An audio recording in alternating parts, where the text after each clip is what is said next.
Felicia Mesadieu, the one that learned to finish the book. Today I'm going to be doing a book review for you today. It's like a mini book review. I'm not finished with this book, but I just want to let you know I'm going to do a mini review. And I am only on chapter... You guys, I feel really bad, but I can't really read Roman numerals. I'm struggling out here because I swear after 4 I can't count Roman numerals. I just somehow missed that part in elementary. So the novel I have here is Jane Eyre. This is by Charlotte Bronte, and this edition is illustrated by Kathy Mitchell. And this book is overwhelmingly so huge that I just feel the need to break this down in sections because I want to talk about that. And isn't that what this channel is for us to talk about books? I mean, so I can be just as bookish as can be. I am very much drawn to the illustrations of this book. I love this cover. It makes me feel like I'm going to open up a huge, just magical novel full of fairy tales and fantasy, even though it's nothing like that in this book. This is pretty much a classical romance, and it's pretty intimidating. This book has over 500 pages, and I'm not gonna lie to you, this is the first book that I've read that was a classical novel, and so I don't necessarily really understand every, I guess, sentence or phrase. Listen, I have my online dictionary by me at all times. I am constantly always looking up words. Pretty much every other sentence I am using my dictionary app on my iPhone to figure out what the heck they were saying, and then I have to contextualize it over and over and over after kind of reading the sentence. So it takes me a little bit longer to get through books where the language is just a little bit more proper English, right? Proper English?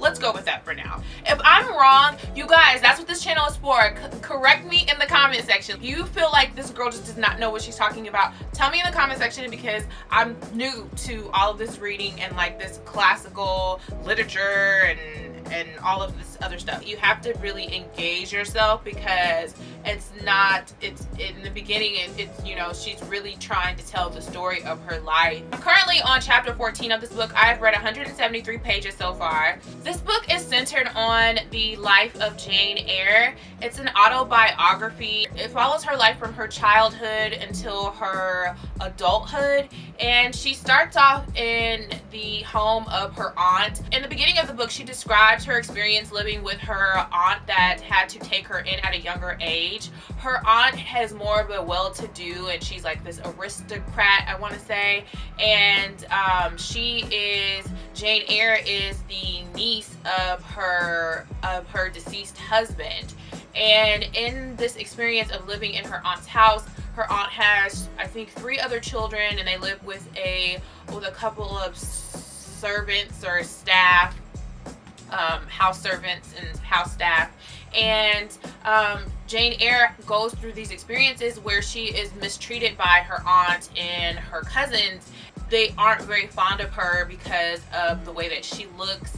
And there was an incident where Jane Eyre is thrown into a room by her aunt, and she starts to have essentially a I don't want to say a nervous breakdown, but she has like this breakdown in this room, and she basically makes herself so sick that they have to call in this doctor. And the doctor tells her, you know, he kind of gets a sense that Jane is being mistreated in this home, and he decides to talk to the aunt and suggest that maybe she go off to a boarding school. When Jane arrives at this school full of orphans and young girls who were misfortunate in financial opportunities, she meets Mr. Brocklehurst, and Mr. Brocklehurst is a very religious, narrow-minded clergyman. He oversees the school, and he oversees the school's finances that he is getting from these different donors. but he's a very hypocritical character. Not only is he a very hypocritical character, it's interesting how he uses religion to manipulate the young girls and manipulate the staff, and also mismanage the funds that are coming into the school. He pretty much starves the students, but he uses religion in this disgusting way to make his points and to operate the school. So it's just, it's honestly like annoying. Madam, allow me an instant. You are aware that my plan in bringing up these girls is not to accustom them to habits of luxury and indulgence, but to render them hardy, patient, self-denying. Should any little accidental disappointment of the appetite occur, such as the spoiling of a meal, the under or the overdressing of a dish, the incident ought not to be neutralized by replacing them with something more delicate, the comfort lost, thus pampering the body and obviating the aim of this institution. It ought to be improved to the spiritual edification of the pupils by encouraging them to event fortitude under the temporary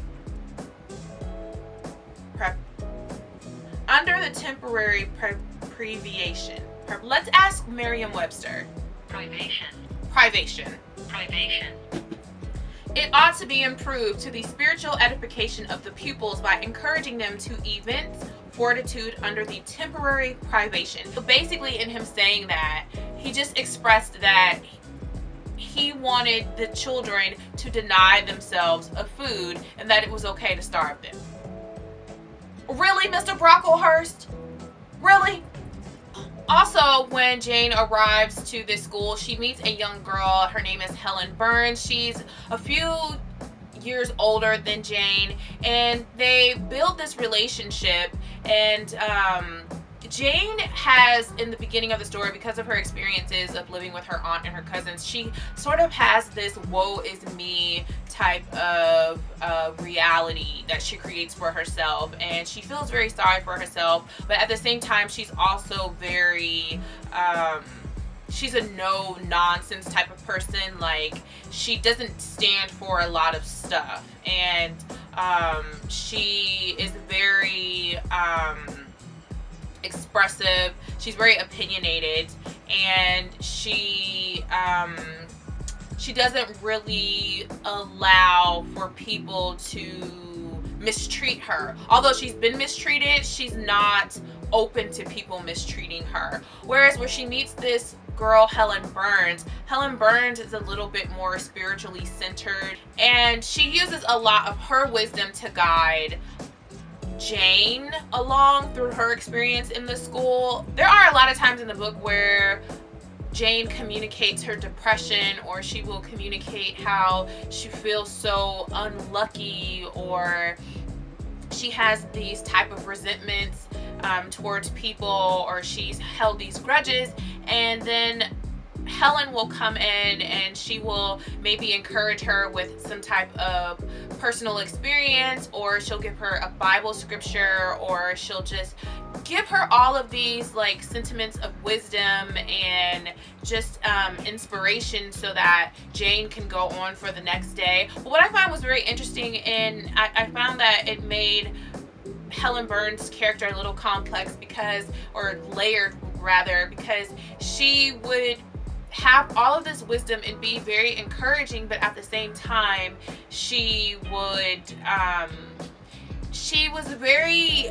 open or docile when it came to her mistreatment. She almost felt like she deserved it, and it was just interesting how she could communicate strength and encourage Jane to be this strong person and to continue to be thankful for another day, or to, she just, I don't know, there was just ways where she was really strong, but then there were other ways where I was just like, oh, for real, Helen? Oh, so you gonna let her put a switch to you like that? Oh, so you gonna let her chastise you like that? Oh, so you just gonna take that whooping, huh? So you just gonna let them do that to you? Okay.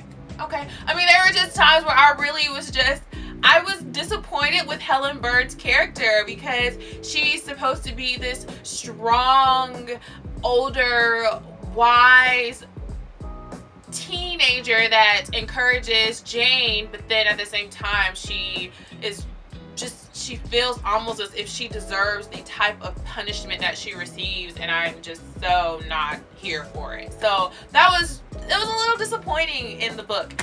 As time progressed, Jane starts to mature into a young woman, so she basically spends her whole entire time at this charity school where she pretty much lives out her adolescence into her teenhood, and then she matures into a young woman. As she's maturing into this young woman, I believe she's of 18 years of age, she decides that she no longer wants to be caged into this atmosphere where she feels like her experiences are very limited, and she somewhat feels just very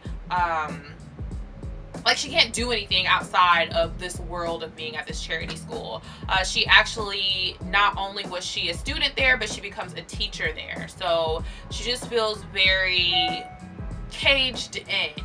So that's when she decides to put an ad in the paper for new employment, where she preferably is going to be a governess for someone that is, I believe, under 10 years of age, because she is so young in age. She doesn't want to be so close to, she doesn't want to govern someone who, or teach someone who is closer to her in age. So after putting the ad in the paper, she does receive a response, and she later is employed at Thornfield Hall, where she is a governess to a young child who is actually an immigrant from France, and she is living at Thornfield Hall under the supervision of Mrs. Fairfax, which is the house maid, I guess you would say, and they are all under the employment of Mr. Rochester. But Mr. Rochester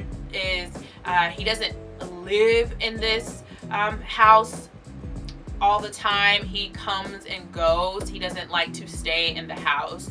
And so Jane is living there and teaching and governing this young child, and she also kind of decides that she feels like she's very much caged in, like there has to be a world outside of Thornfield Hall. And through this time of her being employed there, she has only heard stories of Mr. Rochester. She's actually never seen him. So after she decides to venture outside of Thornfield Hall for an errand, that is when she actually meets Mr. Rochester, and she is not aware that the stranger she is meeting is Mr. Rochester. But as she tells Mr. Rochester that she is employed at this place, he knows who she is.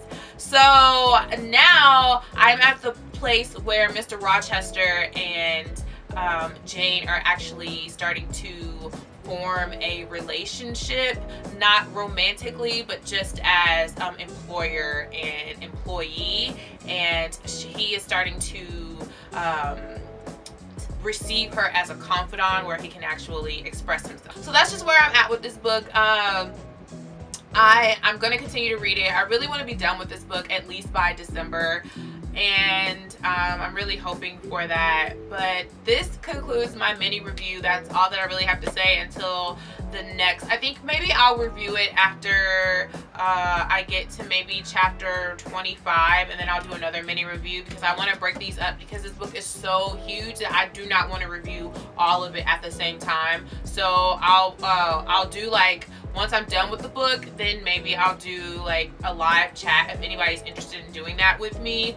But I don't want to do like a whole entire review of this book at once, because it is so huge and it's slow paced, and I don't want to forget things because I'm constantly writing things down, and it's a classic. So I just rather break it up in like little mini reviews, and I think that it'll be more effective that way. So if you down with me doing this, then jump on the roller coaster and we're gonna ride it out.